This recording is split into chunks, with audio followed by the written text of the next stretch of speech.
Buenos días a todas y todas las personas que nos están escuchando. Sí, justamente la petición de amnistía se hizo a finales de septiembre del año pasado y ahora se está tramitando en la Comisión de Derechos Humanos de la Asamblea Nacional, en la comisión especializada.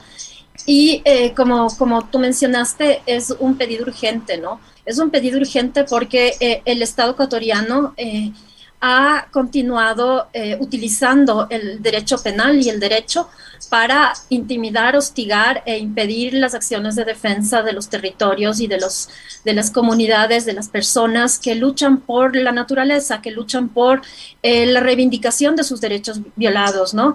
Y en ese sentido hay, como tú mencionaste, una petición extensa de casos, de personas concretas que están sufriendo justamente este embate del Estado y eh, eh, de todas sus estructuras contra ellos y ellas y están en una situación compleja.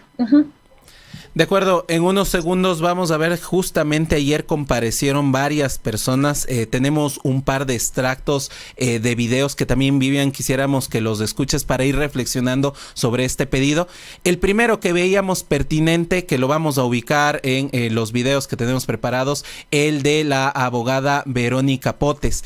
Ella habla sobre todo de que esto no es una dádiva, y que no es algo que el Estado, en este caso la Asamblea Nacional, lo dé por casualidad. ¿Ya? Entonces, vamos a ver y vas a escuchar este pequeño extracto de la abogada Potes y regresamos contigo, Vivian, si es que lo tenemos preparado desde controles. A ver, tenemos eso. Y bueno, la cuestión acá es insistir en precisamente el valor de tener esta herramienta, insisto que es más una herramienta política, de la posibilidad de la amnistía, justamente para suplir aquello que las instituciones formales no solamente que no están facilitando, que es el propio trabajo, la labor de los defensores y defensoras de la naturaleza, que como tales tienen, por cierto, una protección particular en el derecho internacional, pero no solamente que en el Ecuador no se está facilitando ese trabajo, sino que además se lo está obstaculizando, pero además desprestigiando, de manera que el uso del derecho termina siendo una herramienta institucional de represión. Y es ahí donde la amnistía en un ente político como es la Asamblea Nacional cobra un sentido, si quieren, reivindicador, un sentido emancipador dentro del mismo sistema formal institucional. Porque si ven, el apelar a las amnistías y el que los asambleístas sensibles utilicen esa herramienta política, institucional, formal, en favor de revertir una situación injusta, ilegítima, inconstitucional y represiva, es precisamente, creo yo, el rol que deben tener las instituciones justamente para responder cuando otras instituciones no lo hacen. Porque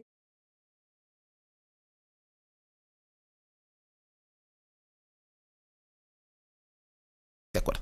El audio. Ahí teníamos la participación entonces ayer en la Comisión de Derechos Colectivos, Garantías Constitucionales de la abogada Verónica Potes. En este sentido, Vivian, es una acción política la que tiene que tomar la Asamblea Nacional. Y nos referimos a una decisión política la que tiene que dar la Asamblea Nacional.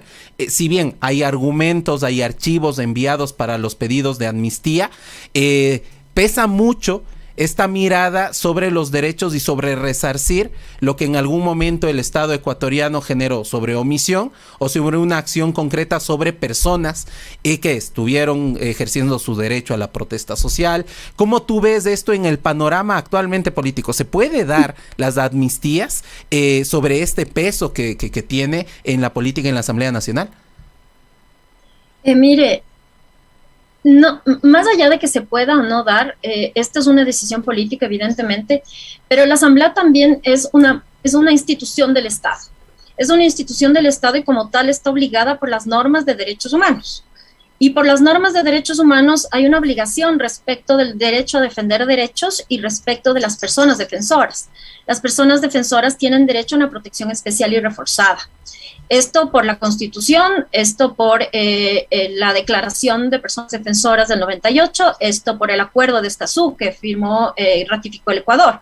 Entonces, como Asamblea Nacional, ellos y ellas están obligados a argumentar en función de los derechos humanos y en función de su deber de proteger derechos humanos y en función de realizar los derechos humanos.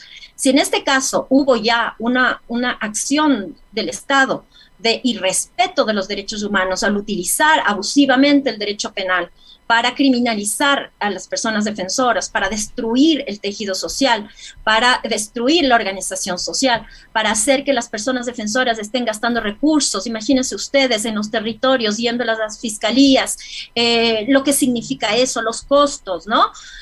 Para realizar una defensa. Si es que ya el Estado estuvo haciendo eso, estuvo infringiendo sus obligaciones de respeto, de las obligaciones que surgen del derecho a defender derechos y de la obligación de protección reforzada de las personas defensoras, ahora a la Asamblea Nacional le compete actuar en función de derechos humanos. Es una decisión política, evidentemente, porque es la Asamblea Nacional, pero es una decisión también que tiene que estar sobre todo enmarcada en las obligaciones de derechos humanos que tiene el Estado ecuatoriano, tanto respecto en el ámbito interno como en el ámbito internacional, ¿no? Uh-huh. De acuerdo, Vivian. Y aquí hay un tema también que se ha hablado, sobre todo en lo que ha pasado en el sistema penitenciario, que es el uso sobre la prisión preventiva. Y ahí teníamos lamentablemente lo que sucedió en el último conflicto en la penitenciaría del Litoral con la persona, con Víctor Guayas, un defensor del sur del país, de la provincia de La Suay, que en este conflicto, en lo que sucedió en octubre de 2019, justo tuvo este traslado hacia la penitenciaría y en este conflicto fallece. Hay otras personas que necesitan urgentemente que se salde o que se sepa qué va a pasar. Por eso es el pedido urgente en la Asamblea Nacional, porque son vidas que están en riesgo, pero no son cualquier tipo de vidas, son defensores y defensoras de derechos de la naturaleza y derechos humanos que en estándares internacionales están caracterizados de otra forma. Que nos puedas justamente comentar eso. ¿De qué se trata esto de que son defensores y defensoras que están pidiendo amnistía en la Asamblea? Sí, justamente lo que tú mencionaste, ¿no? Existen conflictos sociales producidos justamente por el incumplimiento del Estado de otro tipo de obligaciones respecto de los derechos humanos. Me explico. El derecho a la consulta ambiental, el derecho a la consulta libre, previa e informada, el derecho a la protección de los territorios, de los territorios que son inembargables, de las comunas, por ejemplo, ¿no es cierto? Que son intangibles, que no se pueden vender. Y hay varios incumplimientos en relación con los derechos humanos, en el caso de octubre, ¿no es cierto? Los derechos económicos, sociales y culturales. Varios incumplimientos respecto de los derechos humanos. El Estado no aplica estándares, aplica decisiones unilaterales. La gente, por ejemplo, en el caso de concesiones mineras, se entera de las concesiones cuando no puede inscribir cuando no puede vender sus terrenos, por ejemplo, porque de pronto están concesionadas y ahí se entera que hay una concesión y de pronto se enteran que a partir de esa concesión van a ser desalojados. O sea, en algún momento del proceso van a ser desalojados de sus tierras, no saben qué va a pasar con ellos y ellas, ¿no? Que se va a alterar toda su vida, no reciben información adecuada sobre los impactos, por ejemplo. Les dicen, no, van a quedar ustedes con una laguna con patos, por ejemplo, y eso es una forma muy cruel de decir o de graficar cómo van a ser las relaveras después. Entonces, es una serie de violaciones de derechos humanos ocurridas en personas, en comunidades que viven en situaciones de vulnerabilidad, porque son personas generalmente campesinas, generalmente indígenas, generalmente afrodescendientes, que viven en territorios, digamos, alejados geográficamente, que viven situaciones estructurales de discriminación, que no tienen acceso a recursos. Imagínense ustedes cuánto cuesta contratar un abogado, hacer acciones. Es un tema muy costoso, ¿no? Entonces, frente a todos esos tipos de violaciones de derechos humanos, se producen procesos de resistencia, y la resistencia, recordemos, está garantizada en la Constitución. En la Constitución del 2008 tenemos el artículo 98, que es el derecho a la resistencia. Entonces, la gente, el camino, el único camino que tiene es el camino de organizarse y de resistir, ¿no? Entonces, frente a esa situación de conflicto producida justamente por el Estado al incumplir sus obligaciones, las obligaciones que están en la Constitución, se producen estos conflictos, y la respuesta del Estado es violencia. Ha sido violencia con la fuerza, violencia con los militares, violencia con la policía, y después violencia con la fiscalía, ¿no es cierto? Una persecución. Usted puede ver en casos de Buenos Aires, ¿no? 7, 8 investigaciones previas contra la gente. La misma policía les dice, hagan esto, y después utiliza lo que ellos les recomiendan o les recomendaron en un momento para acusarles de asociación ilícita. O sea, es todo un sistema que se confabula justamente contra la gente que está en situación de vulnerabilidad y está en una situación más frágil, ¿no? Y esa gente sigue resistiendo, esa gente sigue defendiendo aquello que nosotros y nosotras ahora disfrutamos sin saber: el agua, el aire, ¿no es cierto? Una alimentación sana. ¿De dónde nos viene? Tenemos tinta, tenemos el chocoandino, tenemos en la Amazonía, todo lo que significa la Amazonía. La gente que está poniendo el cuerpo es la gente que ahorita está siendo criminalizada. Entonces, eso es lo que significa para nosotros y nosotras como organizaciones de derechos humanos, una petición urgente, lo que ustedes dijeron, ¿no? Amenazar con el derecho penal ahora es amenazar con una pena de muerte, porque el Estado no tiene el control de los centros de privación de libertad, todavía no tiene el control. Entonces, ¿qué significa eso para una persona defensora, para una persona que está poniendo el cuerpo, que está poniendo todas sus energías ahí, ¿no? Significa amenazarle no solamente con la pérdida de libertad, sino con la muerte, y con situaciones de grave vulneración de derechos en relación con el derecho a la integridad personal, ¿no? Lo que significa vivir dentro de la cárcel sin alimentación, sin agua, con mucho miedo, en una situación de tensión, y no saber si va a vivir o no. De acuerdo, Vivian. Y esta última parte nos llama la atención, sobre todo porque hace unos días acudíamos a unas declaraciones políticas de peso por la importancia que se manifestaba el presidente de la República justamente sobre un actor político, el actual presidente de la CONAIE, y lo sentenciaba públicamente en una entrevista, y decía que por sus acciones iban a parar sus huesos en la cárcel. Algo que genera un estigma y que fortalece esta mirada estigmatizadora justamente sobre quienes están protestando. Y esto no es casual, se lo ha dado en otros discursos también desde el balcón del Palacio de Carondelet, hablando sobre acciones terroristas, hablando sobre incluso malinterpretando términos como el anarquismo, en fin. Y esto lo acompañan editorialistas también de medios de comunicación, hablando de grupos subversivos. En cada momento en que se activa la protesta social, pues hay una respuesta desde algunos sectores mediáticos o algunos sectores de poder político en que refuerzan esta mirada y que incluso juzgan y se saltan los procesos judiciales. Entonces, ¿cómo hablar de amnistías en el mismo momento en que se sigue estigmatizando este tipo de acciones que son de la protesta social?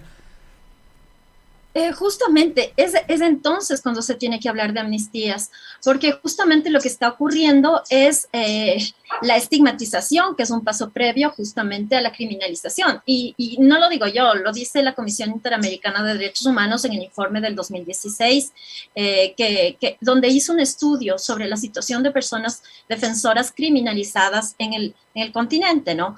En ese informe ustedes podrían ver que una de las estrategias de es esta, ¿no? Que los altos funcionarios públicos estigmatizan líderes sociales, estigmatizan personas defensoras justamente para crear el ambiente propicio y criminalizarles y atacarles con el derecho penal. Eso no es casual, eso ha sido parte de una estrategia del Estado, de los estados, es clarísimo lo que está pasando y por eso es más urgente entonces tratar el tema de amnistías y hacer un contrapeso justamente a este discurso que pretende avalizar esta acción del Estado, no solamente en relación con las personas defensoras, sino qué quiere el Estado hacer en todo caso, ¿no? Lo que quiere es evitar la oposición frente a estas decisiones unilaterales que pretenden seguir imponiendo medidas que son violatorias de derechos humanos. Entonces, frente a extractivismo, frente a imposición de medidas, digamos, de corte neoliberal que significan el empobrecimiento para mucha gente, esta es la estrategia que va a hacer el Estado. Y un tema nos lleva a otro, y estamos como en esta conversación. En esta última parte justamente nos hablas también que hay informes sobre vulneración de derechos, hay seguimiento de organismos internacionales como la Corte Interamericana de Derechos Humanos, las Naciones Unidas, pero a veces quedan en el papel, los guardan en la gaveta de algún funcionario o de las mismas comisiones. Por ejemplo, lo ocurrido con el informe para la verdad y justicia de lo ocurrido en octubre de 2019. Con el juicio político dado al ex defensor del pueblo, Freddy Carrión, por hechos que no tenían que ver con sus roles, pero que estaban muy cercanos sobre el tema de derechos, pero finalmente no tenía que ver con su acción como funcionario público. Se desmanteló todo, se deslegitimó el seguimiento para la implementación de las recomendaciones de este informe. Ustedes desde la Alianza de Derechos Humanos han tenido información justamente de este informe que tiene mucho que ver también con los pedidos de amnistía, porque ahí están acciones del Estado de vulneración de derechos en los operativos que se dieron de control en las manifestaciones de octubre pasado. Mire, justamente con respecto a los informes que ha habido sobre el paro nacional, ha habido varios informes. Le invito a leer, por ejemplo, el informe de la Asamblea Nacional, un informe de 900 páginas donde están detallados muchísimos hechos, muchos de ellos gravísimos. En uno de ellos, por ejemplo, y me acuerdo porque me impactó mucho, se habla de que se desalojó la maternidad Isidro Ayora. Es un dato que no se conoce, ¿no es cierto? ¿Qué pasó en ese desalojo? ¿Hubo niños muertos? ¿Qué pasó? Nadie sabe.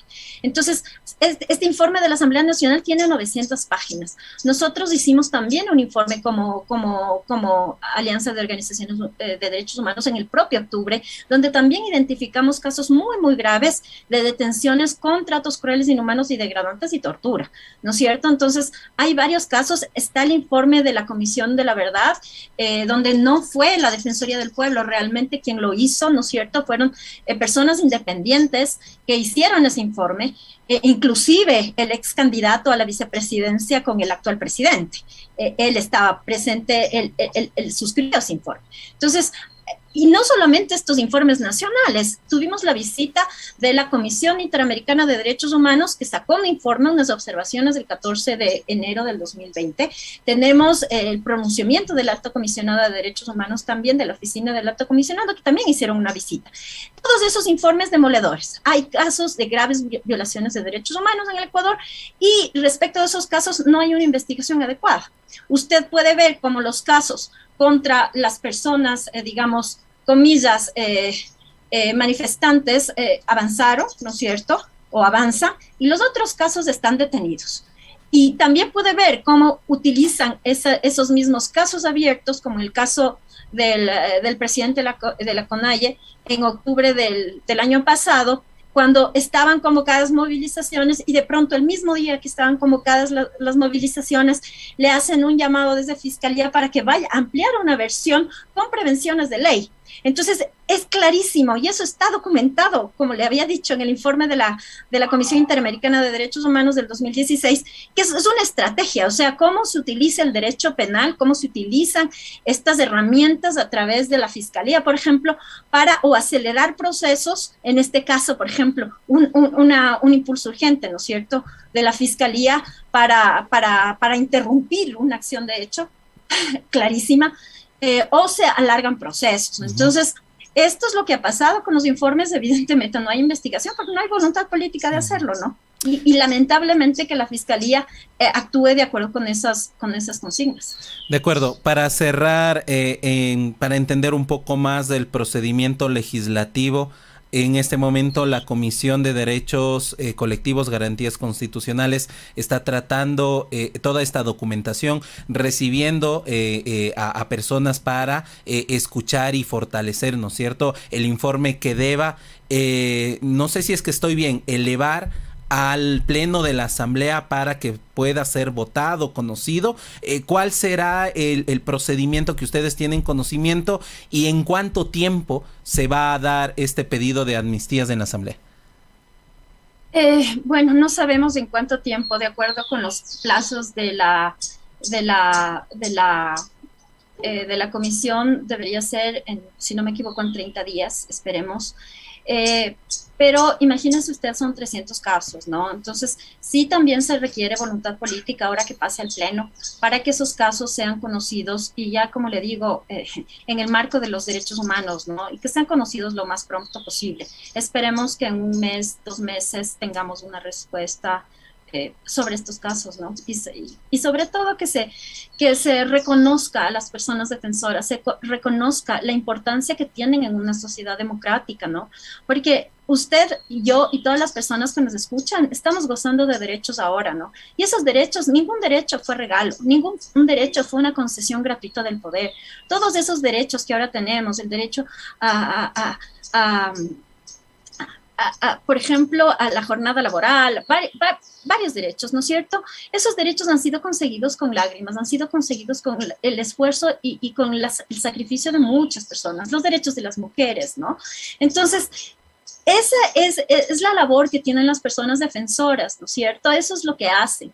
Hacer que nuestra sociedad sea una sociedad más equitativa, más justa, una sociedad donde más personas puedan gozar de más derechos. Y entonces eso tiene que ser reconocido por la Asamblea Nacional, eso tiene que ser conocido por la sociedad ecuatoriana y tiene que ser reconocido. La labor que hacen esas personas defensoras en los territorios significa que usted, yo y todas las personas que estamos aquí podamos seguir disfrutando de agua, podamos seguir disfrutando de comida sana. O sea, su labor nos impacta en la vida de todos y todas, ¿no?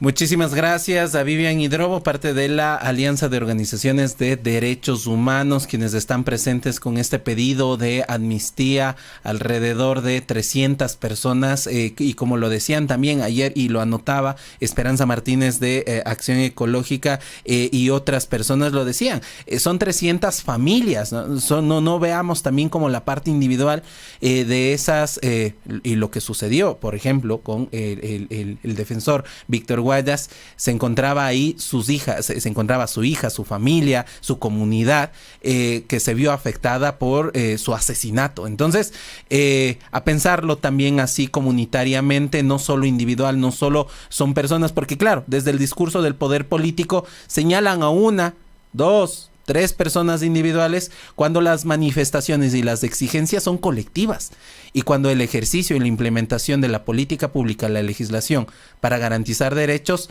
nos concierne a todos y todas. Muchísimas gracias, Vivian, por estar aquí en Wambra Radio.